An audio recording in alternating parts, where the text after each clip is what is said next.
All right. Good morning, everyone. Thank you so much for joining me.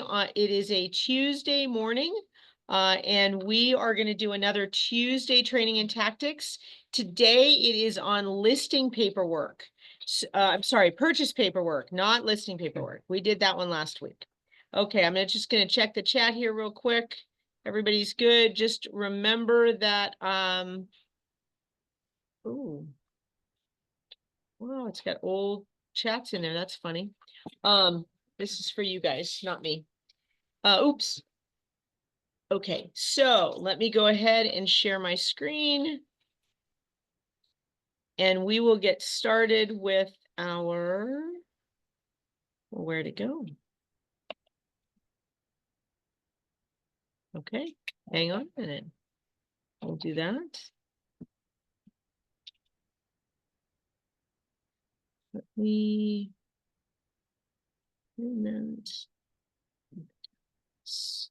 okay, so let me make sure I've got my, please tell me, somebody tell me you are seeing my Tuesday training and tactics on top there. That is actually not what I want. I want this one. How about that? Does everybody see Purchase Paperwork Slam? Yes. Yes. Okay, good morning. It is actually October 1st. I guess I forgot to change that. I guess we could change it right now so we have the right date on there. It is October 1st. Hard to believe we are in October of 2024. Let me go ahead and do a slideshow so we can get started with this.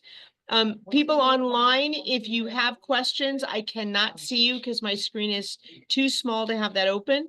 So please speak up if you did have a question. I am basically going to go over rather quickly, and I'm going to try and keep an eye on the time here.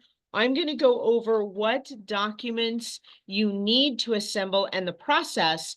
Then I'm going to try to jump in to SkySlope Forms to show you how to set up a template. So that will be at the end. I'm not showing you the forms today. I am simply going over what you need. That's why it's called a slam. We're going to get this done because otherwise it would take a lot longer than an hour. So let's get started. So purchase, oh, I didn't change that to purchase, what did I change the thing to? Paperwork. There we go. Purchase paperwork slam, but that's okay. We've kind of gone over this already. We've talked about buyer files, right? Because everything that changed in August, we talked about the forms we needed. There's one of the first forms. Can anybody in here or online tell me the other 3 preferred forms? There's a total of 4 forms, right? That we want you to do with buyers when you first get together with buyers. What are those 4 forms? I cheated and gave you the first one. Can anybody tell me the other 3? CBA, ABA. ABA, okay. We also would need, well, we need a pre-qual, but that's probably not the form you're talking about. Nope. What's the first 4 forms that you, when you sit down with a buyer, that you collect, that you are? Well, you'll need the buyer broker, either exclusive employment agency or, yeah, well, you need the BBEA, yes. BBEEA, or as you just said, the buyer broker agreement to show property. You can use either one of those, folks. There are ups and downs. I'm not going to talk about those today. We have other sessions about those, but you can do either or. As I move forward, I'm going to reference the BBEEA because I think it is the most popular form, but that's really up to you. And then the buyer advisory. And then what you were just talking about was the affiliated business agreement or marketing agreement. If you notice, they're actually 2 forms together, but we refer to it as the ABA. So those are the first 4 forms. So if you don't already have your materials set up, your template set up for those first 4, hopefully we'll get to that and you can see how to get those set up really quickly, because you really need to be able to assemble those. If you find a buyer, you want to be able to get those forms out and working with that buyer. All right, where do you get these forms? This is going to be interactive, folks, so talk to me. Either TD or SkySlope. So you're saying SkySlope, right? And please make sure you understand it's SkySlope forms. Right. Sky Slope for Right. Realty One Group is our large file cabinet. Right. That's the thing where you put your files for each transaction you have, and it allows me, it allows our compliance manager, it allows the admin to actually look at that. That's Sky Slope. But what you're talking about is actually Sky Slope forms, or, well, and this is kind of what it looks like. So if you're trying to get into Sky Slope forms, if you have not seen this before, they're a little square there, those little 9 dots. If you click on those 9 dots, well, mine looks differently than yours, but this is kind of what yours looks like now, is this Sky Slope forms. Yours is blue. Mine is actually gold still. Don't ask me. But that's where you want to go for Sky Slope forms. The other one that a lot of people use is Transaction Desk. So if you've been doing real estate for a while, you might be familiar with Transaction Desk. Does anybody know what the SSO stands for that I have underneath that?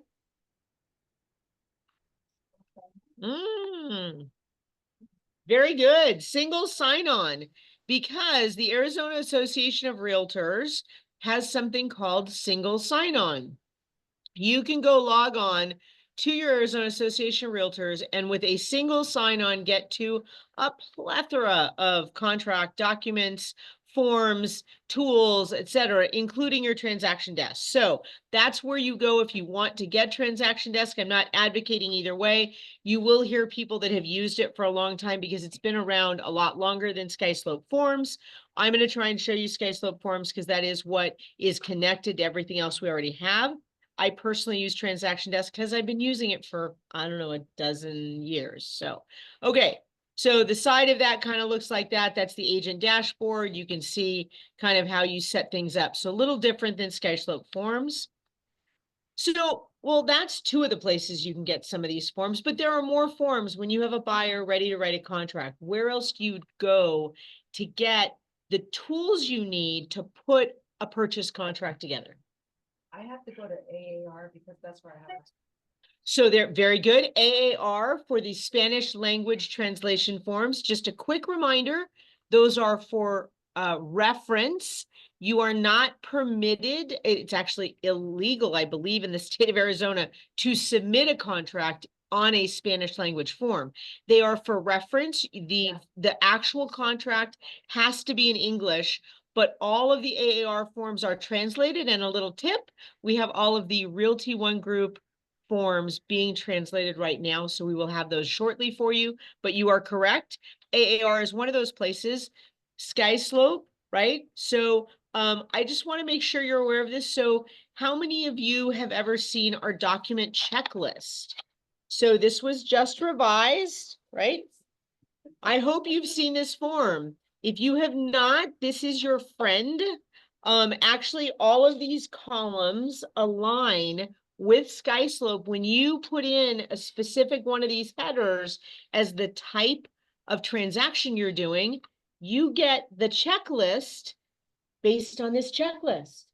It's connected. Believe it or not, it's the same thing. Nobody realizes that, but it actually is. So under the new system, under this new Sky Slope that you have this blue screen, and I can't even show it to you because honestly, I don't have it. You have to go find the word more.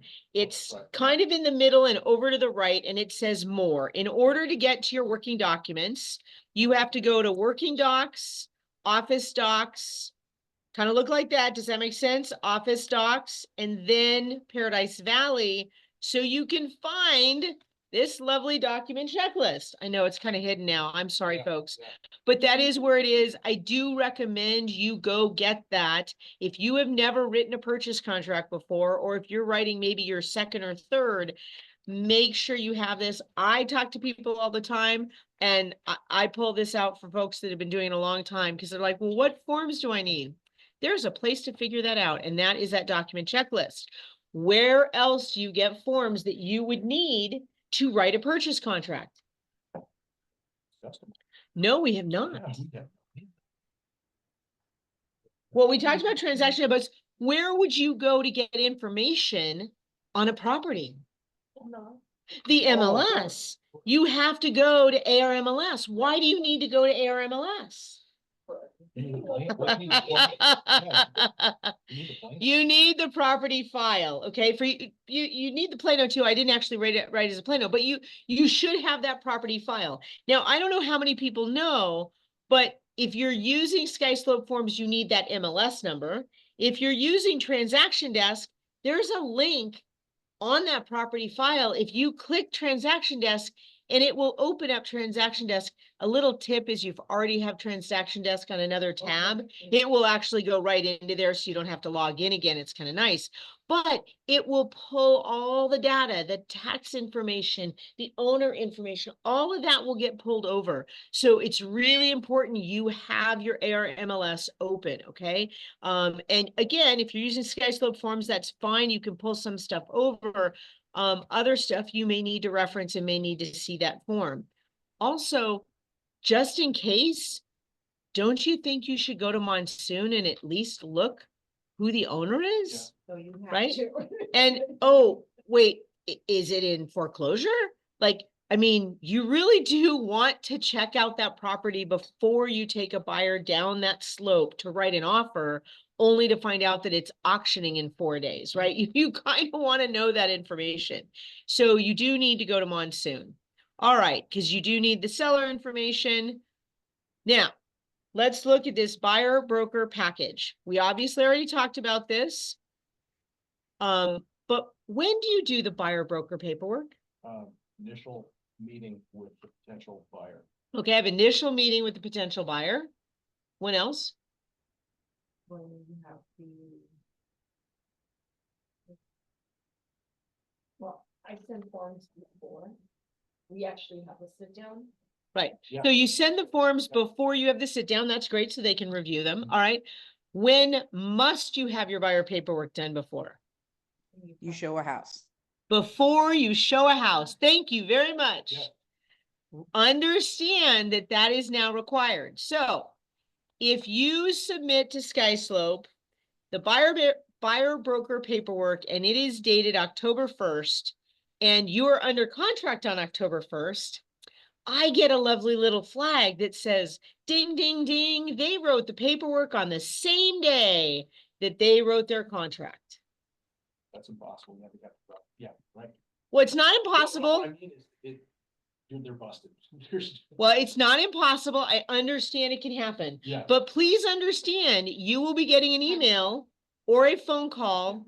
It's not the timestamp, folks, right? Because yeah, the problem is, yeah, here you timestamp, right? Did you do the buyer broker agreement, excuse me, in the morning and then write the contract in the afternoon? That is a really good thing. Yes, absolutely. If you do that, please, please, please put that in when you put your buyer broker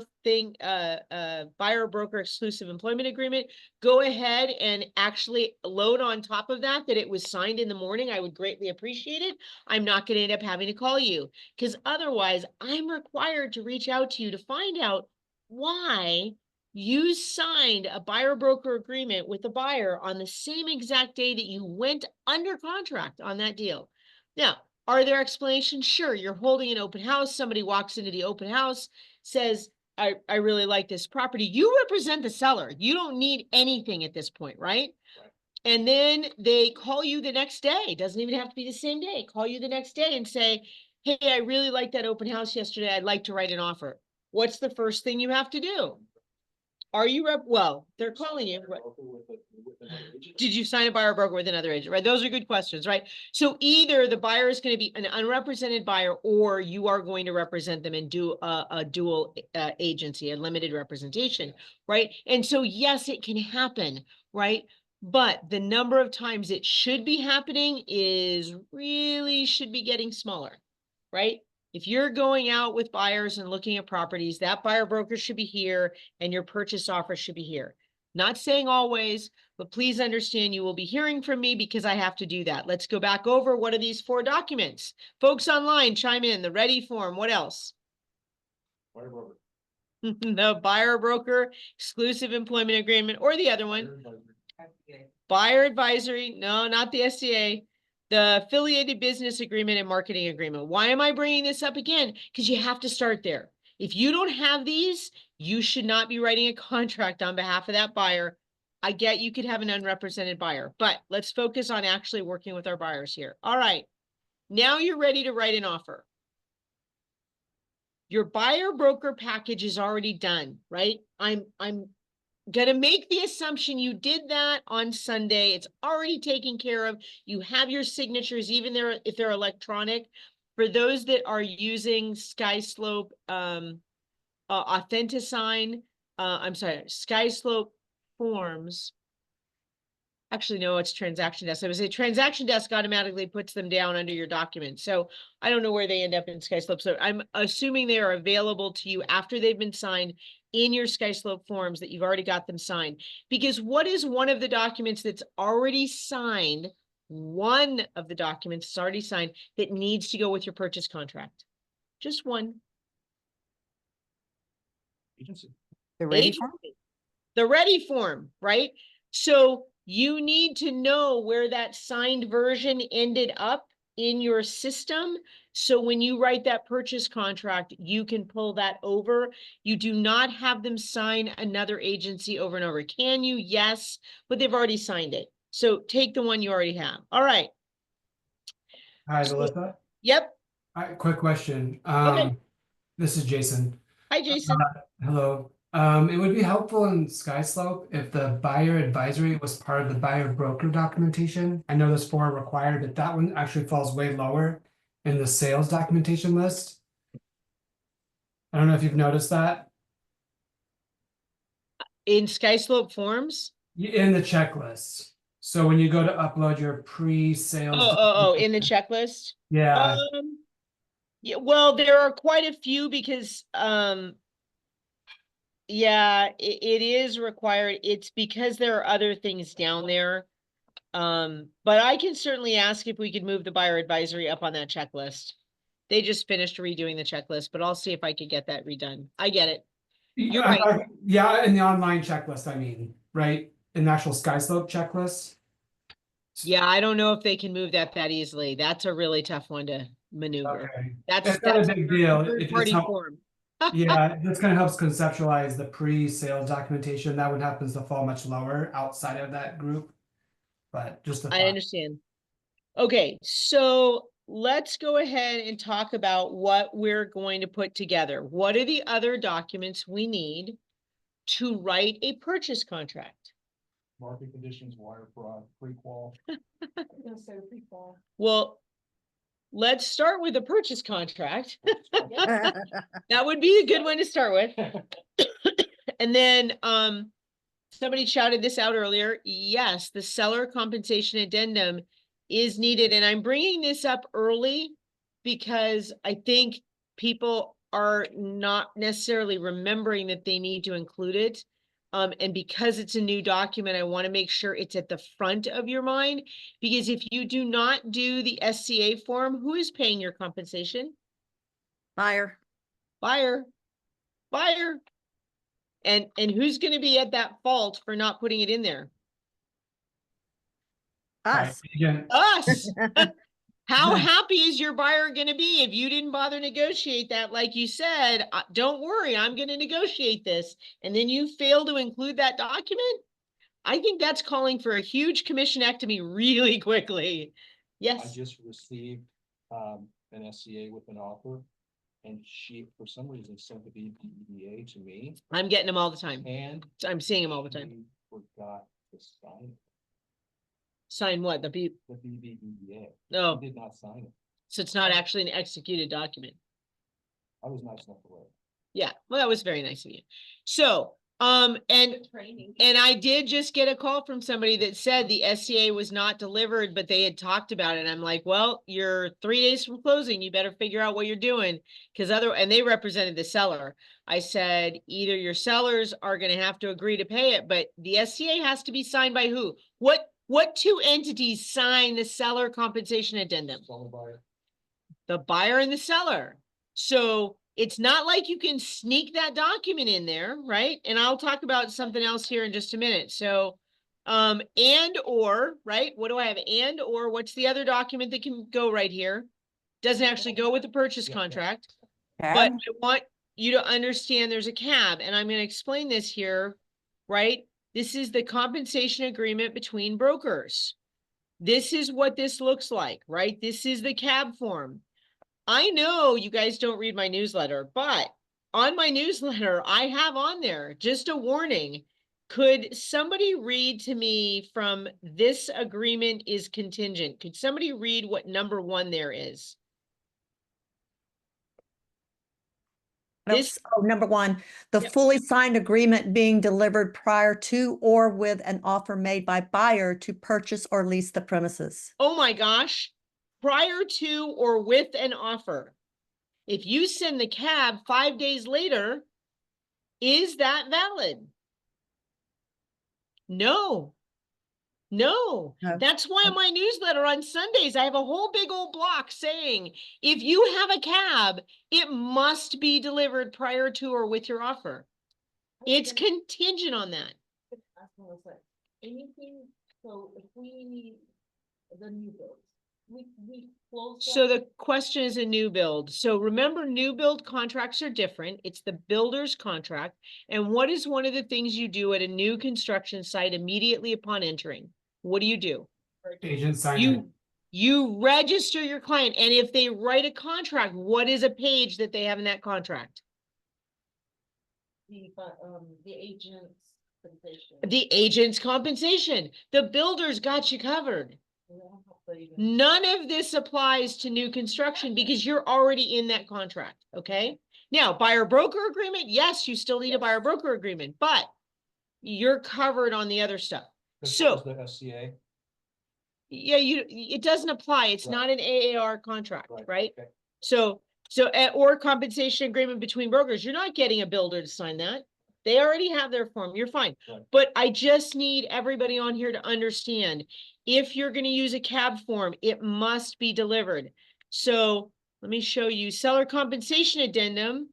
Just really quickly gonna cover this because I think people are not understanding this, and I've received many of these written incorrectly. So there is a way to do the two together. That's why I say and or, right? So let's say your buyer broker agreement is for 3 potatoes and you call the listing agent and they say, we're offering 2 potatoes. And you're like, I told my buyer I was going to negotiate for this. So as a part of the offer, we're going to do an SCA. And on line 10, what am I writing on line 10? The percentage that you want, that the agent wants. However, on lines 14 through 16, you're going to reference the cab. So on line 10, what do you put? What number? 3 potatoes. Okay, so that's good. Okay, so I put 3 potatoes on line 10. And then on line 15, how many potatoes am I writing in there?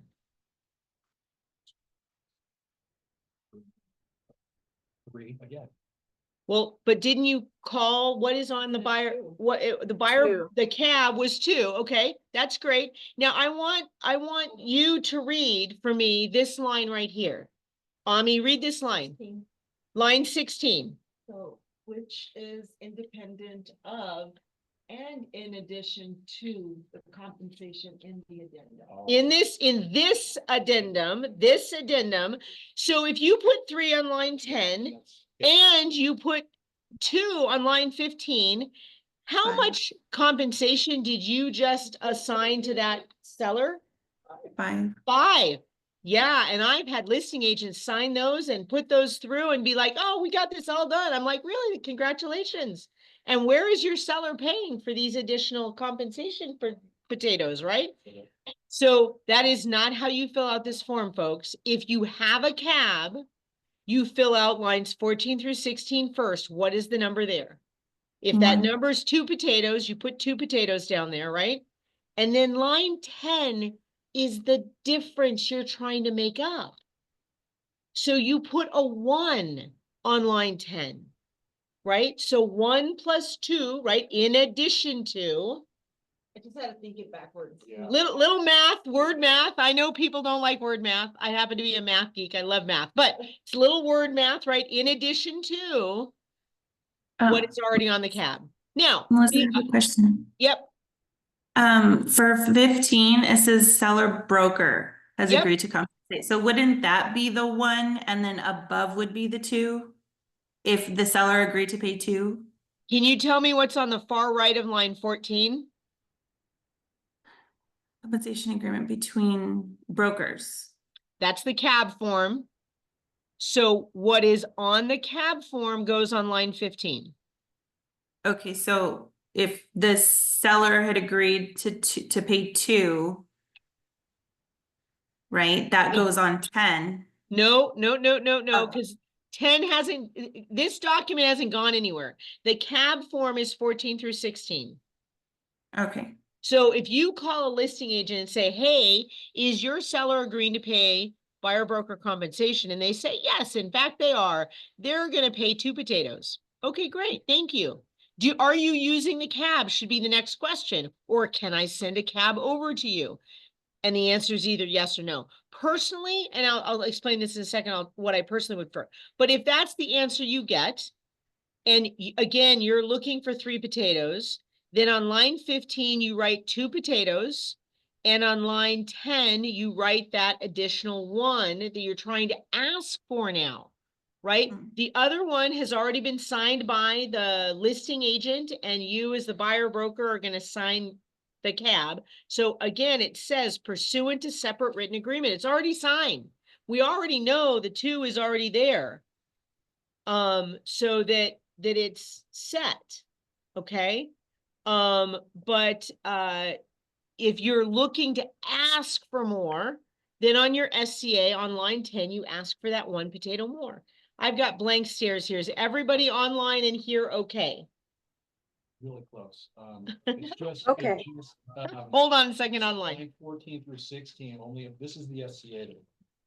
This is the seller compensation addendum we're looking at, Line yes. 14 through 16 only gets filled out if a cab form is sent. If a cab form has been already agreed to, if Okay. you have a signed cab form. Right, so if there's no cab form and they only send an SCA. This or is the only- SCA. You're preparing the SCA, Right, but if there's no cab form sent, correct? I'm thinking as a listing agent, I'm sorry. As the buyer's agent, if Yeah. there is no cab form and you are preparing the SCA, you may put what you're looking for on line 10, okay? So that covers it. Right, Yeah. so let me go to what I prefer. Even if the listing agent says this is what we're doing, and sure, you can do a cab form. You know what? Why? You have this form right in front of you. Just include it, right? You don't need to do any math. You don't need to worry that you got it signed and then left it in a folder over here and forgot to send it with your offer, because it doesn't apply. Just send your number on line 10 Right. and you're done. Yeah, that's Okay. what I received. So I'm just telling you, you can do it both ways and you may receive it both ways. But if you're the listing agent and you receive this and you have 3 potatoes on line 10 and another 2 potatoes on line 15, understand you're committing your seller if you give this to them and they just blindly sign it, because we know at that point that's what they're doing, right? They're not going through line by line. And you're the one that's making that mistake on their behalf. And who's going to have to try to explain that later? You are. Okay. All right. I'm going to move on from here. Everybody online, okay? Yeah. Yes. Can you Quiet. say that last thing again? That last part, The that last listing sentence? or more my preference. The listing agent. The listing agent, if you as a listing agent receive a seller compensation addendum that has on line 10, whatever the number on line 10 is, and then on line 15, another number, please understand you must add the 2 together. And you are agreeing to both. See how I highlighted in addition to, right? So in line 10 or 11, it's saying this compensation is in addition to any seller concessions credited to the buyer in the contract. Okay, so also if they've credited something in the contract, this is in addition to all this, this is extra, right? So if you put something on line 10 and you put something on line 15, you got to add them together. Now the cap form makes sense to me. Up until now. Okay, all right. Let's see where we are now. So what other documents? We had the purchase contract, we had the SCA, Here you go. Here's your prequel. Look, and our lender walks in right on perfect timing. Thanks, Barb. Nice to see you. Good timing. So why should you have a pre-qualification form to send with, here, she's gonna come over here and talk. Why should you have a pre-qualification form to send with your offer, Barb? You want to be on the hot seat? For those that don't know. Woo, this- Hi. That was pretty good. I like that. Takes the launch right over there. So why should you, you okay? Yeah, I have a mental. All right. So I do recommend you do a pre-qual form, and you should be doing that, as somebody said earlier, when you're starting to work with your buyer. But you don't have to have that pre-qual form with your buyer broker initial documents, because in fact, they may still be working with a lender to verify all that. And how many of you get a pre-qual before you actually go write an offer? Well, I mean, I was told to ask for that. So you want an initial one, but is that the one you're sending with that offer? May not be, right? If you're looking at properties, I'm gonna turn this back. If you're looking at properties in a range, say 500 to 575, and you find a property at 500, I'm not sending that one for 575 Right. to the listing agent. I want to call Mhm. my lender and say, hey, Another- we're making an offer on something that's 515. Can you please adjust your pre-qual for us? Right? Does that Yep. make sense? Yeah. So what are some of the other reasons? I mean, obviously the pre-qual has to be attached, for those that don't know that, in our documentation. But what are some of the important things on a pre-qual that would be good to have? Why Yeah. you need that? So absolutely. And just so you know, like the top section doesn't need to be filled out as long as that little box is checked. I don't know what the number is off the top I of my don't head. actually have one in front. But I can pull one up. The good reason they have one is whether or not they need down payment assistance. That's a box that gets checked. Whether or not they have to sell a property and it's contingent. Or what kind of Um, loan? Yeah. Right, what kind of loan? Right. FHA, VA, conventional, other. Right. Some people Hard use money. non-QM Right. loans. And then usually what I do is that if they don't know what price house they're gonna go in at, I'll do what they're comfortable with, and then we can always go down from there. Or up if they choose to. I had one on Friday where they, first time home buyers, and they qualify for both conventional and FHA. And it's kind of like, okay, well, which one do you go with? Well, sometimes it depends on the property too, right? Conventionals are better loans. The rates are a little bit higher for them right now, but you don't have MI forever. But if they're only putting 3% down, it's gonna be a while before they have 20% in the house anyway. But I did 2 pre-quals, one for FHA, one for conventional. They had options. And then once they want to put an offer in, I can make an adjustment if they need me to. Perfect. Yeah. Perfect. So when you're putting this together, you do need that prequel. You should be talking to the lender. Get a copy of that prequel. Oftentimes the lender does not send it through for signature. So you need to include that in your signature packet to your buyer to sign. Let's see, what else? If it's applicable, you need a buyer contingency addendum. Folks, if you have never done a buyer contingency addendum, please see me before you are doing that. I'm talking more and more to agents that are frustrated because their clients don't want to put their homes on the market before they go looking to buy a home. That is a very precarious position to be in. So please understand the form and explain it to your client. Okay, the additional clause addendum. This is one that gets used more and more. So Barbara's just pointing out that line 6, there's a little box that needs to be checked, but you guys check those boxes. We don't actually touch those. No, Oh, okay. sometimes I get calls, how come this is not filled out? Oh, the very top section. Yeah, the top above that bar on a prequel is not filled out, because if you read it, it actually says you haven't talked to a lender. So you really don't want the top of that filled out. You want the line 6 is where the person's name should be. And by the way, if you ever find one of those and you've got somebody whose name, say they go by Bill, right? And you see line 6 and it says Bill and Mary, you may want to double check that Bill is actually Bill and not William, because most likely it's William And you need to make sure that the lender and you both know what the legal name is that that's on their driver's license. I was asked, what's on your driver's license, right? What is the name you want this to be purchased under? Well, and usually when I fill it out, it's based on their legal name that they filled the loan application out with, which has to match the contract. Right. The other box on here that's important is if they need concessions. So, Right, concessions or having the contingency, right? Selling a property. Okay, HOA addendum. Where do we get the HOA addendum if we're dealing with a property that is, has an HOA? Where do we get that? Are we the buyer or the seller? We've been the buyer on all of this. Documents From the tab. seller From the seller, where is it often posted for us? Document. in the Documents MLS. tab. In the documents tab. If you are using, transaction desk and you pull it over from there, and I think SkySlope Forms does the same thing. If you actually tie it to the MLS, where does that document end up? If it's in the MLS. In Transaction Desk, it ends up under your documents section already uploaded for you. Okay, so you don't have to add it in there. If you tie it to the link, you have to connect to that tax information. All right, lead-based paint addendum. Again, where do we receive the lead-based paint addendum? Hopefully in the docs, right? If not, can you submit an offer without a lead-based paint addendum? No, why not? Really? There's a line in there that says seller agrees to send this within 5 days of the purchase contract. So you can submit an offer without the lead-based paint. Can you or should you submit without the HOA addendum?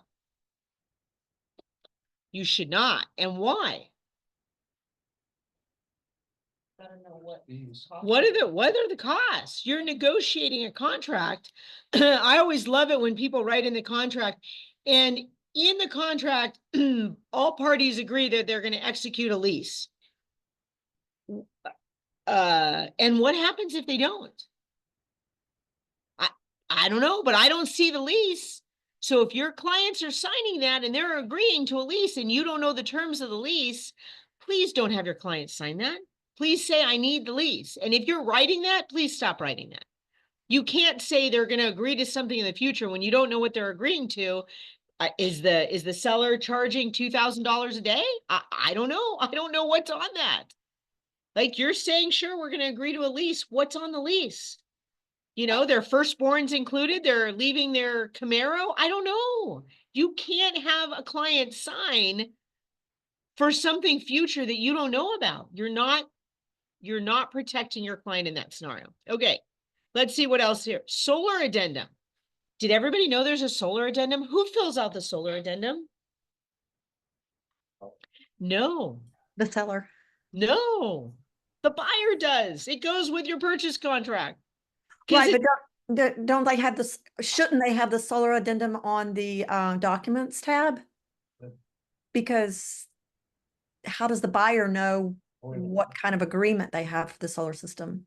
Well, there should be some information on the MLS stating whether or not it's owned. There are boxes that say, is it owned or is it leased, right? Right, right. So that is in the MLS.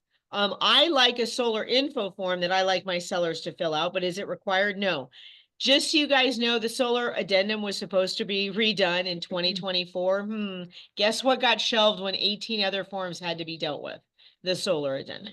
So it will be reviewed next year. It is on the docket to be reviewed with the next round, which is for February, I believe. So it is going to be reviewed next. It is somewhat outdated with how our solar systems work. But you do need to know whether or not that is either owned. And if it's owned, is there a loan on it? Or is it leased? And therefore you have financing that way. So you need to have both of those. And last of the general documents is the on-site wastewater treatment. Does anybody know the common term for that?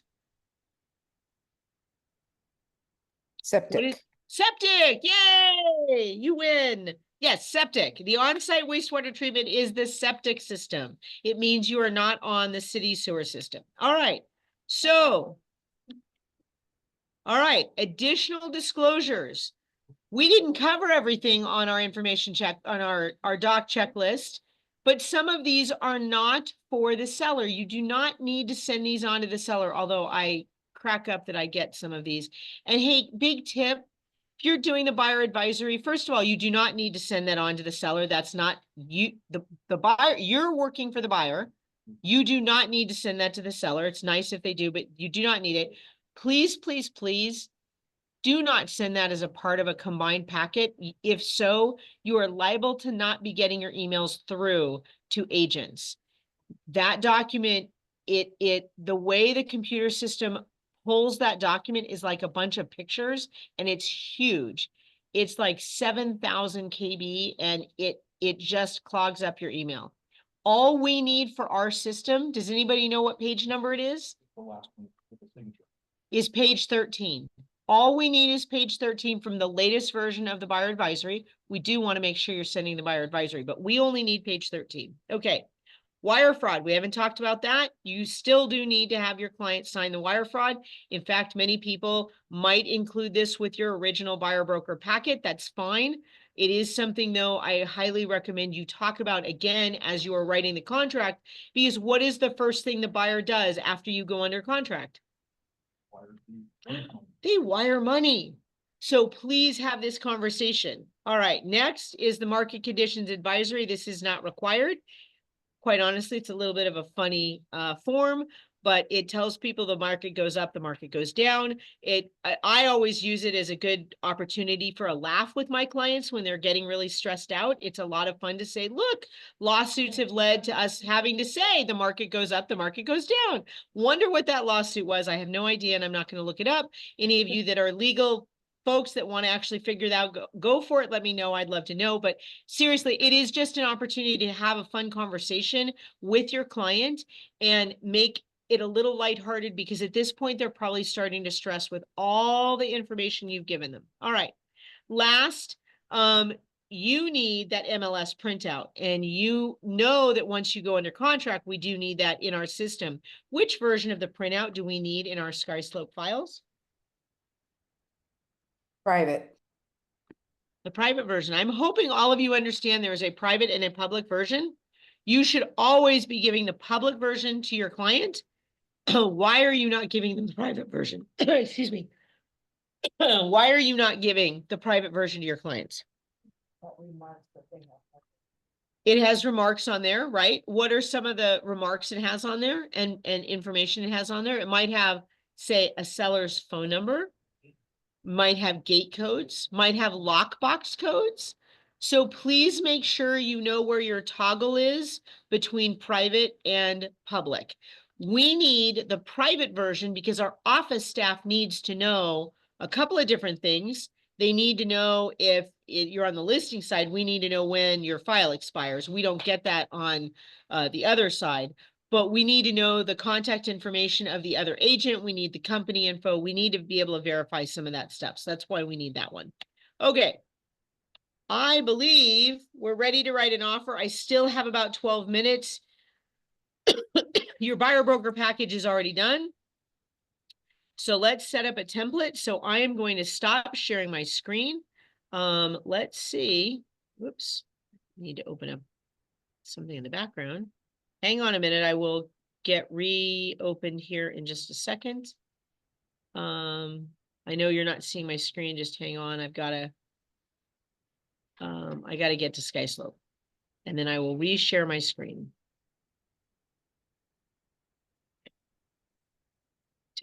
And my SkySlope again, folks, does not look like yours. I am so sorry about that.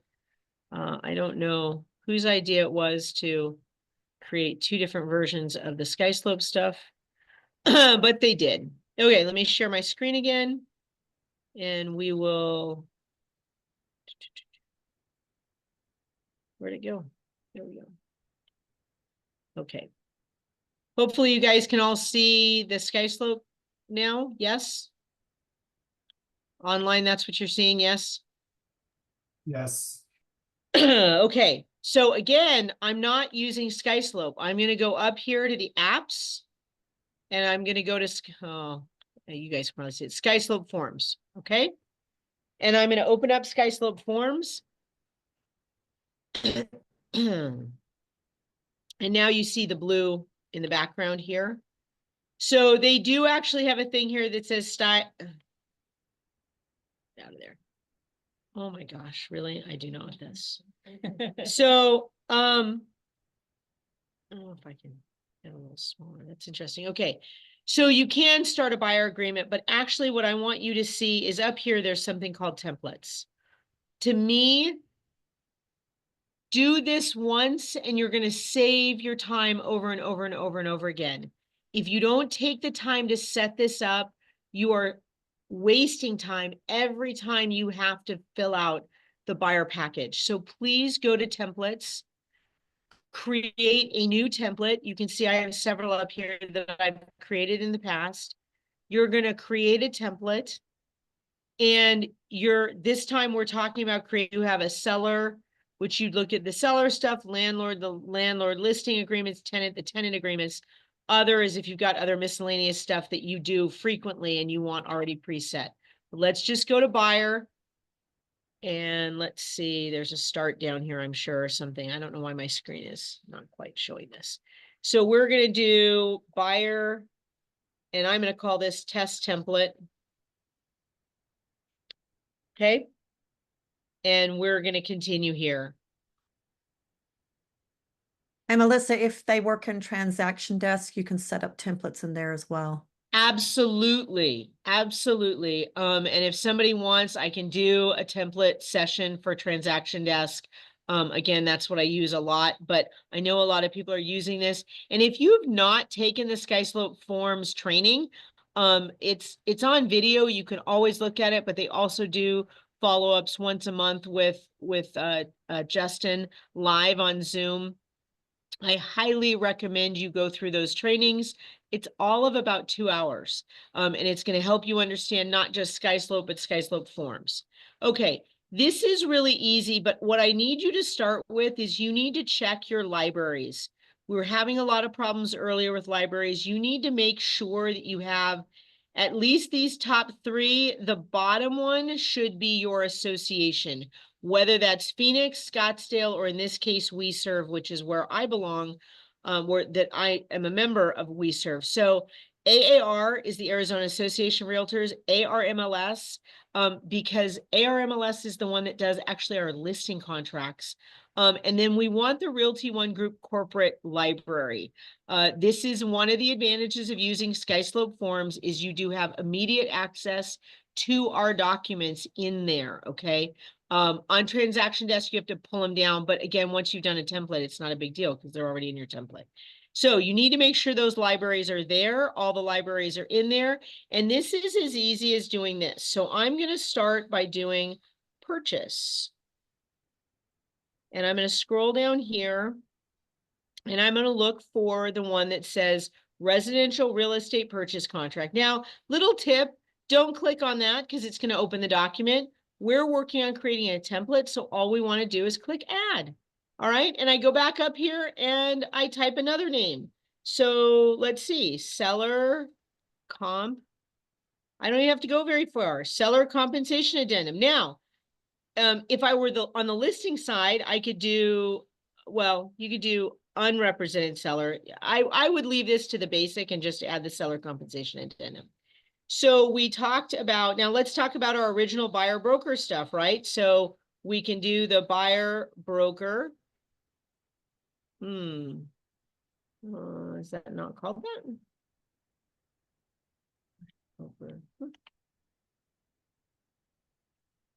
Should be. Why is that not coming up? Well, let's get the buyer advisory while we're right here.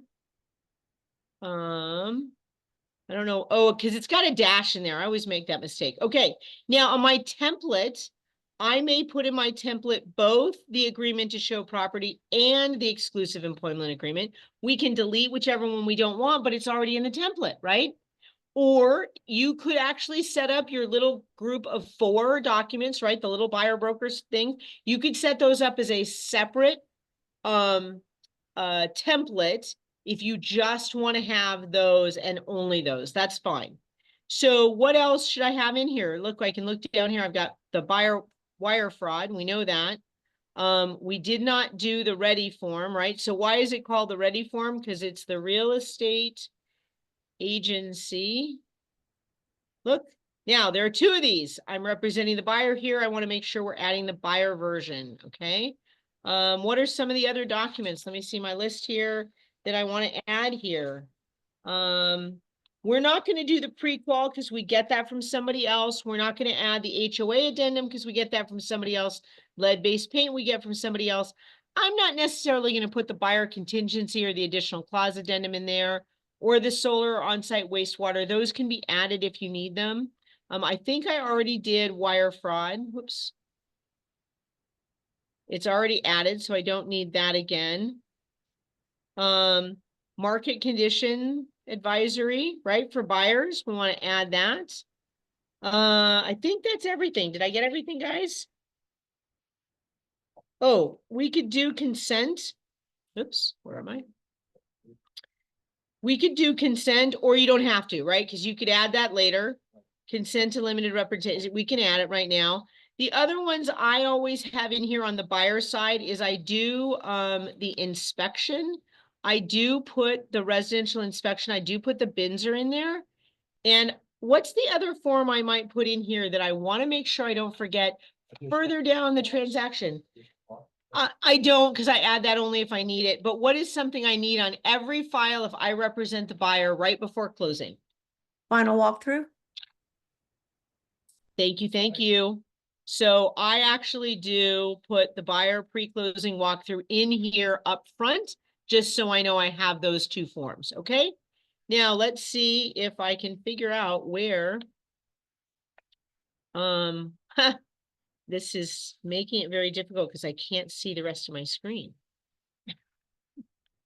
So trying to figure out how to save this. I'm hoping that it's this little guy right here. There we go.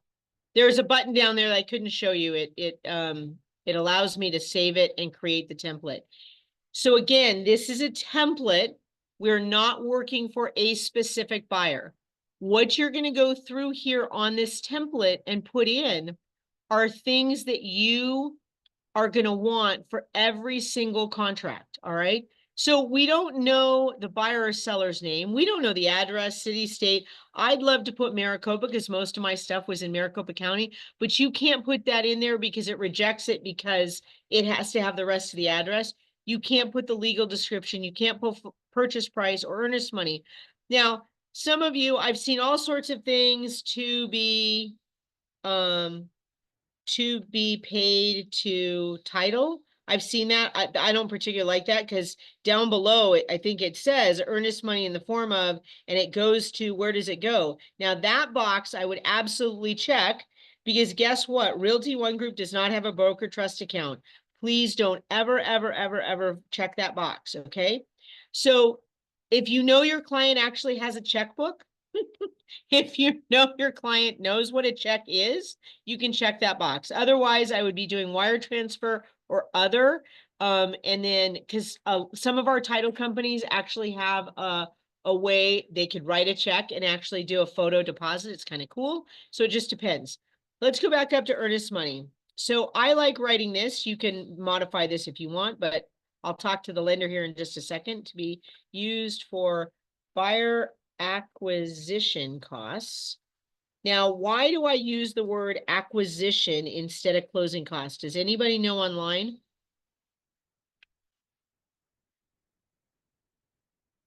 No. So it could include prepaids? Well, closing cost, prepaids are part of closing costs. That's fine. But As it what is not a becomes, part of closing costs? I'm gonna put our lender on the spot. Down payment. Down payment. That is very correct. I set you up really well for that one. That is correct, right? Because if you put closing costs on that line to be used for closing costs, those funds cannot be used for down payment. Oh. How often is the earnest money used for the down payment? A lot, right? Now, it doesn't have to be. And this is just my, look, I've been doing this a long time. Back when I started, homes were $150,000. So when I had a first-time home buyer, $2,000 or $3,000 meant a lot of money to that buyer, right? So I still have the philosophy that if I have a first-time home buyer in this field, the earnest money field, I do not do a calculation over here. I do not put the purchase offer price of 500,000 minus the earnest money, minus the down payment equals the loan amount. I know that's weird, but by the way, and I've had people say, oh, you have to do a calculation over there. Could somebody show me where there's subtractions or equal signs on the side of 10, 11, 12, and 13? I do not see them. Last time I checked, if you're going to do a math calculation, you need what the calculation is. It's not there, folks. So I don't care if somebody tells you you have to do that. You don't. The numbers just have to add up for the lender and make sure they know where that money's going. If the earnest money says for acquisition costs, it can be used for down payment. It can also be used for closing costs, right? If it's being used for prepaids, it's not being used for down payment. So why are you subtracting it out? And again, the reason I don't subtract it out a new home buyer, someone that is watching every dime, if they've stashed $6,000 in earnest money, what do you think has happened before the end of closing? They've forgotten it's there. And so aren't they so excited when you say, okay, as you're getting ready to close and the lender says, all right, you need now $5,000 to close. They were thinking they were scrambling, trying to find that 12 grand.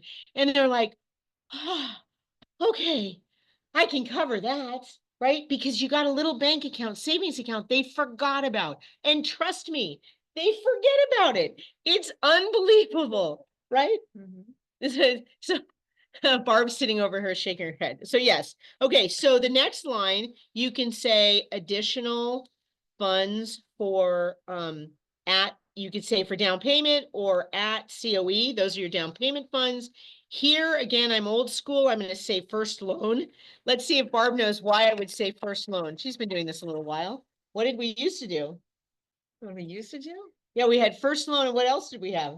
Well, sometimes over the second Yeah, loan. exactly. We used to have a first and a second loan. So we were at first loan, And there second loan. sometimes is still. Right. But the key thing on here too, though, is if your client is doing a conventional loan or an FHA loan or a VA loan, it has to be stipulated because, as you know, as listing agents, they look at that when they're presenting it to their sellers. So I'll let Melissa talk more to that effect. So you can put that there. That's absolutely correct, but I would not do that in your template. Okay. So you don't have to say first loan. You can just say loan. That's fine. And then you could add in here FHA or you could add VA. Again, I would not put that in my template because this is going to be saved, right? If you know the people you're working with are always going to wire, right? If you're working with a certain age of people that don't have checks, then check the wire transfer. That's fine, right? It's not a problem. You can preset that. Can't do close of escrow. What is something I want you to check on here? Oh, I just tricked you. I'm sorry. Check the box for seller compensation addendum, folks. Make sure you have that on there. So when you're pulling open your file, oh my gosh, yeah, I need to grab that seller compensation addendum. I think you want to get paid, right? This again is the template. So a lot of these things, I'm going to scroll right past a lot of this stuff. Type of financing, you can't put any of this stuff in here. Appraisal costs, if you wanted to, you could put buyer. Now, escrow, I like creating a template. If you have one or two title companies that you like to work with, we'd certainly love to have you put Rock Title in there. You can preset your buyer package to have that already prepared for you. You don't need to go looking for that information, right? So on the next page, you can come through here. This is where I said lead-based paint does not have to be filled out because you do have the option that says the seller shall provide the lead-based paint information within 5 days. So you're not going to fill any of that out. Here is where on line 211, I would like all of you to write the word none in there. Now you're going to have to remove the word none if that buyer has not been to the property or you have not been to the property on behalf of your buyer and taken a video tour for them. Okay. If they are simply viewing this property through the MLS and what is in the MLS online and not through anything you have helped them to see, then you don't want to write the word none there because we're not quite sure if they're relying on any verbal representations. If they're relying on you telling them that, 85254 is the next Beverly Hills, we're in trouble, you're in trouble, so please don't do that. But the point is, you want to have the conversation with them that they're not making some assumption based on something somebody told them instead of them actually going to the property, right? That's what this paragraph is talking about. So for 95% of these, that should have the word none. If you work with investors all the time and you have maybe an investor buyer package already preset, you probably are having either 2, 3, 5 days here on due diligence. That's fine, but make sure that that's something you're going to do over and over again because you don't want to miss that. Again, most of you are working with sewer systems. I feel pretty confident you could check the box sewer system up front, right? Then you keep going all the way to the bottom. These things you can't do. Home warranty, you're going to leave that blank unless, again, if it's an investor package, you're checking declines the home warranty there. Additional terms, honestly, right now, I'm not seeing a lot on purchase contracts for additional terms unless you're doing pre-foreclosure or something like, or post-foreclosure, not foreclosure, post-possession. Sorry about that. Wrong word. Down here, you can't fill in the date, but here's where you're going to save time. You're going to fill out this whole section, right? You're going to put your name, your MLS ID, your license number. You're going to put Realty One Group and our MLS code, which by the way is REOG08, right? So it's REOG, oops, REOG08. This is all going to auto-populate. The this is our brokerage license number. Our brokerage is Realty One Group, and you can put the 08 there if you want. If I click this is going to should pop all my stuff up above there, obviously, because I'm already in here. Put your phone number. You could preset all of that, right? And you can get our license number. It resets some of this because I clicked on that. That's fine. No, I don't want to change my address. Okay, so you can preset that. I would even go so far as presetting the agency on line 450 and 464 for one is representing the buyer, one is representing the seller. The rest of this you can't fill out. Now, I would then save this, right? That's what this thing down here is. And I'm not, well, it saved my whole template. That's fine. You want to go through each of those within that template. If I go back here, we're still in the templates.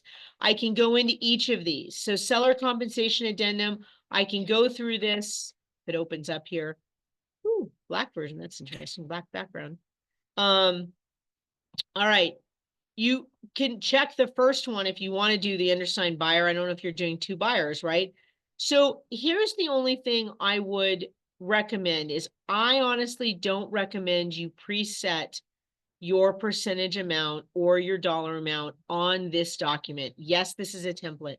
The reason I don't recommend that is the whole push on the lawsuit was that this is negotiable.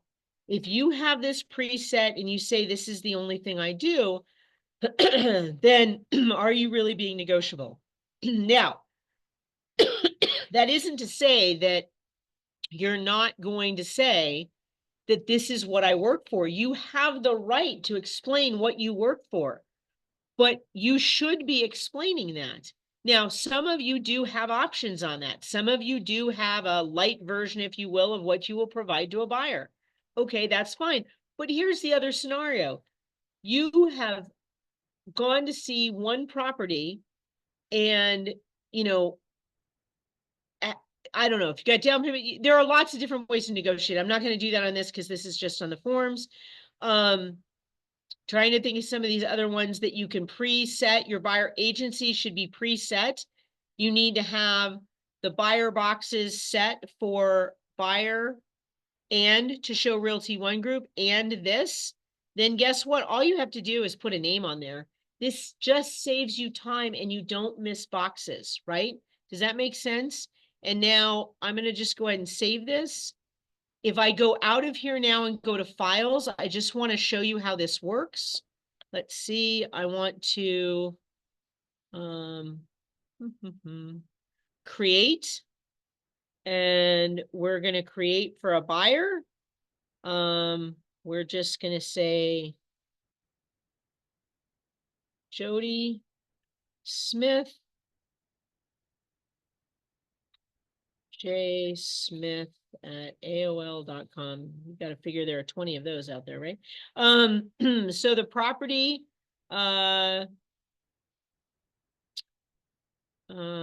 shoot, I have to have a property, don't I?